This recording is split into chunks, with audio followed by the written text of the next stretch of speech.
Hello everyone, welcome to advance astrology. और आज की इस वीडियो में हम बात करेंगे कि हम किसी के भी बारे में, उसकी मैरिड लाइफ के बारे में कैसे जान सकते हैं। उसका जो लाइफ पार्टनर होगा उसका नेचर कैसा होगा, वो हेल्थ वाइज कैसा होगा, वो वेल्थ वाइज कैसा होगा, क्या शादी के बाद उन दोनों का जो करियर है वो ग्रो करेगा या नहीं, मनी वाइज वो ग्रो करेंगे या नहीं। तो इन्हीं सब विषयों पर हम आज इस वीडियो में बात करने वाले हैं। तो इस वीडियो को ध्यान से देखना, ये थोड़ी सी एडवांस टेक्निक होने वाली है दोस्तों। तो हो सकता है कुछ लोगों को ये समझ में ना आए। आपको ये वीडियो समझ आने के लिए बेसिक एस्ट्रोलॉजी का ज्ञान जरूरी है, क्योंकि ये थोड़ी सी एडवांस टेक्निक होने वाली है। इसमें हम लगन और नवांश दोनों का यूज करेंगे, सप्तम भाव का यूज करेंगे, सप्तमेश का यूज करेंगे। मेल के लिए हम वीनस का यूज करेंगे, फीमेल के लिए हम मार्स का यूज करेंगे। ठीक है, तो मतलब काफ़ी सारी चीज़ें होने वाली हैं। फिर आप बोलोगे कि इतनी सारी चीज़ें जब हम देखेंगे तो उसमें तो बहुत टाइम लग जाएगा, बहुत कन्फ्यूजन क्रिएट हो जाएगा। कन्फ्यूजन क्रिएट नहीं होता। एक्यूरेट प्रेडिक्शन के लिए एडवांस एडवांस टेक्निक सीखने के लिए हमें कम से कम 3-4 प्लैनेट्स का D1 का D9 का यूज करना ही पड़ता है। ठीक है, अगर आपको बेसिक एस्ट्रोलॉजी आती है, एडवांस नहीं आती और एडवांस सीखना चाहते हो, या फिर आपको बेसिक भी ज़्यादा नहीं आती है, आप 0 से इनफाइनाइट तक एस्ट्रोलॉजी सीखना चाहते हो, तो हमारा कोर्स चल रहा है। आप कोर्स के लिए रजिस्टर कर सकते हो, जहाँ पर आपको 1-1 घंटे के लगभग 100 क्लासेज करवाई जाएंगी। ठीक है, 2 साल का ये कोर्स होगा। देखिए, कोई भी एस्ट्रोलॉजर 2 दिन में, 3 दिन में, 10 दिन का कोई क्रैश कोर्स करने से एस्ट्रोलॉजर नहीं बनता। 2 साल तक आपको ढंग से सीखना पड़ेगा, ढंग से आपको प्रैक्टिस करनी पड़ेगी, और उसके 2 साल बाद तक प्रैक्टिस जारी रखनी पड़ेगी। कम से कम 3-4 साल जब कोई बंदा एस्ट्रोलॉजी को प्रॉपर देता है ना, तब जाके एक्यूरेट प्रेडिक्शन आती है। ठीक है, ऐसे ही नहीं होता कि हमने बेसिक ग्रह के बारे में सीख लिया और उसी से हम देख रहे हैं। ठीक है, तो आई होप आपको समझ आया होगा। तो चलिए इसको स्टार्ट करते हैं और सीखते हैं कि कैसे हम किसी के बारे में देख सकते हैं। तो देखिए, मेल के लिए, कोई भी जो मेल है उसके लिए हमें क्या क्या देखना है, उसके लिए हम वीनस लेंगे। ठीक है, मेल के लिए वीनस और फीमेल के लिए मार्स। क्यों? क्योंकि जो वीनस होता है वो पत्नी का कारक होता है, और जो मार्स होता है वो हस्बैंड का कारक होता है।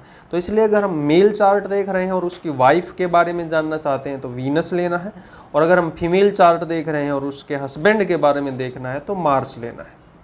ठीक है, इसके अलावा हमें क्या क्या देखना है, ये तो थोड़ा सा जो डिफरेंस है वो हो गया। दोनों में कॉमन क्या देखना है, तो देखिए दोनों में कॉमन ये देखना है, 7th हाउस देखना है। 7th हाउस में कौन कौन से प्लेनेट है। ठीक है, सप्तमेश देखना है कि जो सप्तमेश है वो कौन सी राशि में गया है, किन प्लेनेट्स के साथ गया है, उसके ऊपर किन किन की दृष्टियां हैं। ठीक है, 7th हाउस के ऊपर किन किन प्लैनेट्स की दृष्टियां हैं वो भी इम्पोर्टेंट है। मैं यहाँ पे एक्यूरेट प्रेडिक्शन की बात कर रहा हूँ, मैं यहाँ पे सरफेस लेवल पे बात नहीं कर रहा कि ऐसा हो सकता है, वैसा हो सकता है। हो सकने वाली बात नहीं होती एस्ट्रोलॉजर की। एस्ट्रोलॉजर ये बोलता है कि ये होगा, जिसको रियल में एस्ट्रोलॉजी आती है और वही होता है। तो यहाँ पे मैं आपको एक्यूरेट टेक्निक की बात कर रहा हूँ। तो 7th हाउस देखना है, सप्तमेश देखना है, सप्तमेश के ऊपर किन किन ग्रहों की दृष्टि है वो देखना है। ठीक है, सप्तमेश मतलब सप्तम घर का स्वामी। ठीक है, ये था आपका D1 में तो ये देखना है हमें। और D9 में क्या देखना है, D9 में देखना है कि जो सप्तमेश है वो कौन से घर में गया है, किस राशि में गया है। ठीक है, दूसरी चीज, एक तो सप्तमेश देखना है और फीमेल के लिए वही मार्स देखेंगे, मेल के लिए वीनस देखेंगे। ठीक है, वही मतलब जो D1 में कॉम्बिनेशन बने वही कॉम्बिनेशन D9 में कितने स्ट्रोंग बन रहे हैं ये देखना है। ठीक है, उसके बाद D9 का फर्स्ट हाउस देखना है, फर्स्ट हाउस देखना है और 7th हाउस देखना है। ठीक है, फर्स्ट एंड 7th। अगर फर्स्ट और 7th में कोई मेलेफिक प्लेनेट होता है, फॉर एग्जांपल राहु है, केतु है, शनि है, मंगल है, तो ये सब थोड़ी सी परेशानी भी क्रिएट कर सकते हैं। तो चलिए, ये आपको बेसिक टेक्निक मैंने आपको सिखाई है, मैं दोबारा से एक्सप्लेन करूंगा एग्जाम्पल साथ लेते लेते, ठीक है। तो जल्दी से जो रियल लाइफ एग्जाम्पल है आपके सामने वो हम एक बार देख लेते हैं, ठीक है। इसमें थोड़ा सा हम भृगुनंदी नाड़ी की टेक्निक भी यूज करेंगे, कंप्लीट वैदिक नहीं होगा, ठीक है। वैदिक एस्ट्रोलॉजी भी यूज करेंगे और भृगुनंदी नाड़ी भी यूज करेंगे। तो चलिए स्टार्ट करते हैं एग्जाम्पल के साथ। ये देखिए, जो ये आपकी स्क्रीन पे ये जो चार्ट है देख सकते हो आप, ये एक लगन चार्ट है, मतलब D1 है और ये D9 है, नवांश है, ठीक है। ये D1 है और ये इसी जातक का D9 है और ये एक मेल चार्ट है, ठीक है, एक मेल चार्ट है। तो चलिए इसको डिकोड करते हैं। अब देखिए इसका सप्तम हाउस देखिए एक बार। सप्तम हाउस में किसकी दृष्टियां है, ठीक है। एक तो सूर्य की दृष्टि है, ठीक है, जो डायरेक्ट दृष्टि है वो तो सिर्फ सूर्य की ही है, क्लियर है। और सप्तमेश कौन है? सप्तमेश कौन है? वीनस है, शुक्र है, ठीक है। क्यों? क्योंकि सप्तम घर में तुला राशि है, लिब्रा राशि है, तो तुला का स्वामी होता है वीनस, क्लियर है। अब देखिए मेल के लिए हमें सप्तमेश देखना है और वीनस देखना है, तो यहाँ पे ये मतलब कोइंसिडेंट है कि इसका सप्तमेश भी वीनस है और वीनस तो हमें वैसे भी देखना है, तो हमारा थोड़ा सा कॉम्प्लिकेशन इसमें कम हो जाएगा। तो अब देखिए सप्तमेश कहाँ पर गया? D1 में ही। D1 में कहाँ गया है? देखिए, ये देखिए सेकंड हाउस में गया है। सप्तमेश जब भी सेकंड हाउस में जाता है तो ये थोड़ा सा परेशानी देता है।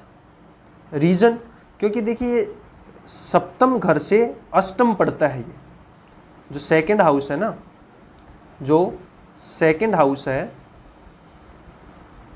सप्तम से अष्टम पड़ता है ये। जब हम इसको काउंट करेंगे 1 2 3 4 5 6 7 8, ठीक है।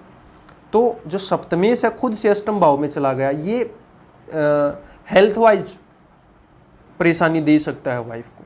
ये कुछ वैसा ही है जैसे हम खुद के बारे में देखते हैं ना, लग्नेश अष्टम भाव में जाता है। जब लग्नेश अष्टम भाव में जाता है तो इम्यूनिटी पावर वीक होती है उस बंदे की, बहुत जल्दी खांसी जुकाम बुखार बहुत जल्दी होता है जब भी लग्नेश अष्टम में जाता है। सिमिलरली यहाँ पे सप्तमेश खुद से अष्टम भाव में गया है, तो यहाँ पे जो वाइफ है इसकी, वो मतलब जल्दी बीमार होने वाली और इम्यूनिटी पावर वीक इसकी हो सकती है, ठीक है। वो अभी हम और भी कॉम्बिनेशन देखेंगे, एकदम से हम कंक्लूजन पे नहीं पहुंच सकते। This is one of the possibility. धीरे धीरे हम जितने भी 4-5 पॉइंट बनेंगे सभी को लिखेंगे और उसमें जो सबसे ज़्यादा स्ट्रॉन्ग पॉइंट्स बन रहे होंगे, ठीक है, मान लो 3-4 पॉइंट एक ही डायरेक्शन में इशारा कर रहे हैं, तो फिर हम उसको प्रेडिक्शन करेंगे, उसको प्रेडिक्ट करेंगे। तो सबसे पहले जो सप्तमेश है वो भी खुद से अष्टम भाव में गया, लेकिन वो खुद की राशि में है, ये भी देखने वाली बात है। वो खुद की राशि में है, शुक्र की ही राशि में है, वृष राशि में है, ठीक है।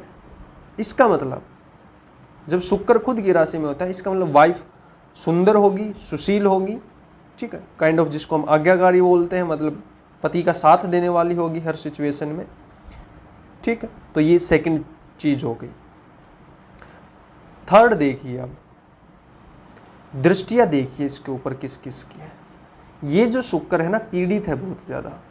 रीजन देखिए, शुक्र के साथ देखिए कौन है? गुरु,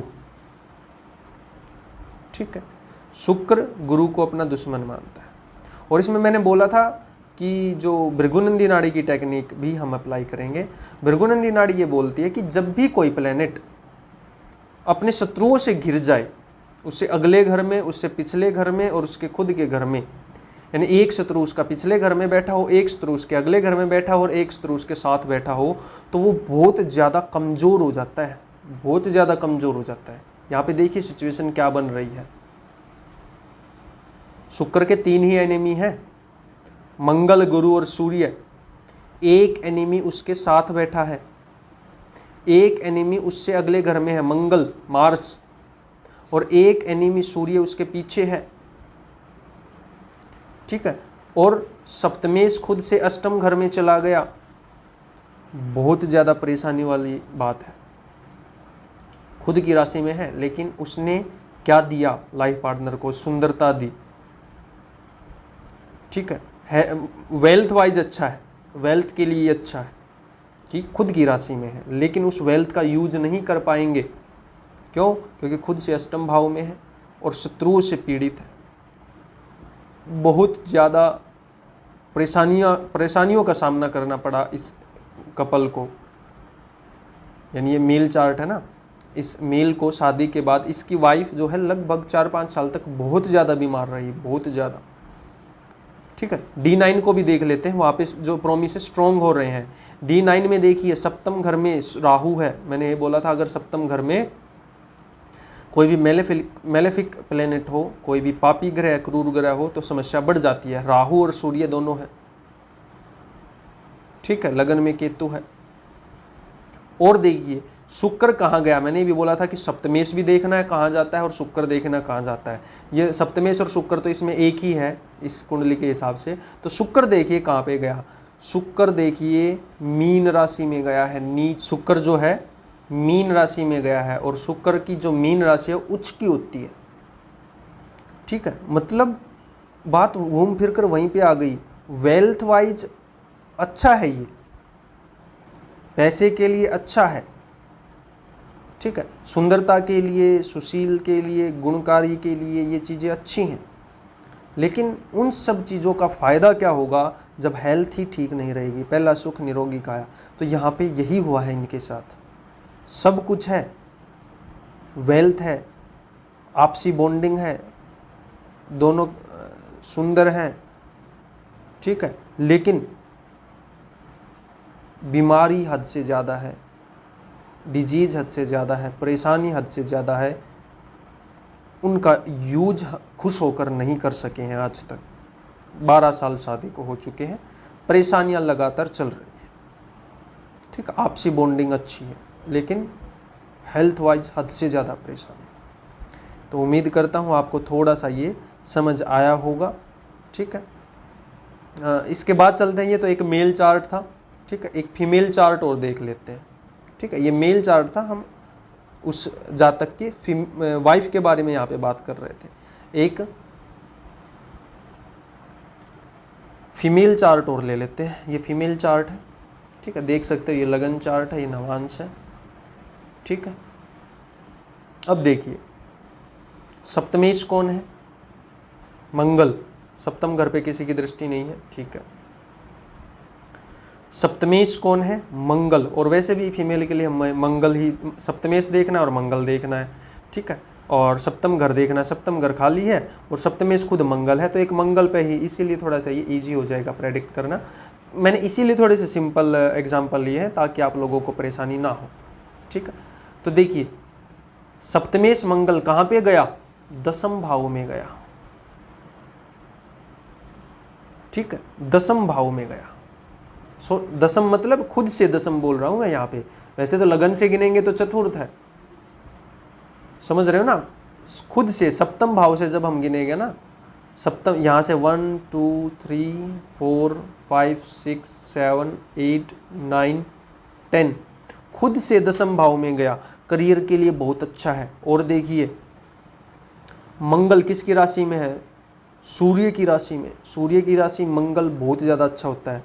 और साथ किसका है, गुरु का साथ है, मंगल और गुरु वे भी सूर्य की राशि में बहुत ज़्यादा स्ट्रॉन्ग है। हालांकि साथ में आप शनि भी देख पा रहे होंगे, ठीक है, शनि भी है।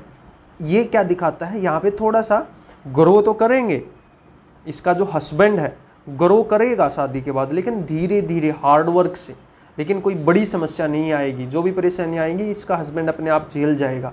रीज़न क्या है, सप्तमेश खुद मंगल है, दसम भाव में बैठा है। दसम भाव में वैसे भी दिग्बली हो जाता है मंगल, यानी सप्तम भाव से दसम में बैठा है, सिंह राशि में बैठा है, और ज़्यादा मजबूती मिली। गुरु साथ में है और ज़्यादा मजबूती मिली, लेकिन साथ में शनि है, तो इसलिए थोड़ा थोड़ा धीरे धीरे ग्रो करेगा, लेकिन ग्रो करेगा, ठीक है। हेल्थ वाइज कोई समस्या नहीं है। और देख लेते हैं, नवांश देख लेते हैं। सप्तम घर खाली, लगन खाली, यानी मैंने ये बोला था लगन और सप्तम में कोई करूर ग्रह, पापी ग्रह नहीं होना चाहिए, नहीं है। मंगल कहाँ पे गया है, सूर्य के साथ गुरु राशि में, देखिए D1 में सप्तमेश मंगल गुरु के साथ है सिंह राशि में, और D9 में मंगल सूर्य के साथ है गुरु की राशि में। वही स्ट्रॉन्ग कॉम्बिनेशन बन रहा है, यानी हस्बैंड बहुत अच्छा होगा, हेल्थ वाइज, डिटर्मिनेशन पावर बहुत अच्छी होगी। लेकिन यहाँ पे भी साथ में शनि है, लेकिन थोड़ा धीरे धीरे ग्रोथ करेगा, ठीक है ना। तो आई होप आपको ये जो टेक्निक है ये समझ आई होगी, ठीक। आप इसको अप्लाई करके देखना, अगर आपकी शादी हो चुकी है तो 100% काम करती है। और अगर आप कंफ्यूज्ड हैं तो आप मेरे से बात कर सकते हो, कंसल्ट कर सकते हो, एस्ट्रोलॉजी सीख सकते हो 0 to एडवांस, ठीक है। कोर्स चल रहा है, जल्दी से जल्दी रजिस्टर करें, अदरवाइज बहुत ज़्यादा क्लासेज हो जाएंगी तो फिर आप उसको फिर कोप अप नहीं कर पाओगे, ठीक है। तो जितना जल्दी हो सके आप रजिस्टर कर सकते हो, 0 to एडवांस एस्ट्रोलॉजी सीख सकते हो। 2 साल का कोर्स होगा, 1-1 घंटे की क्लासेज हों। तो आज के लिए इतना ही। चैनल को सब्सक्राइब करें ऐसे वीडियोज़ के लिए। Thank you.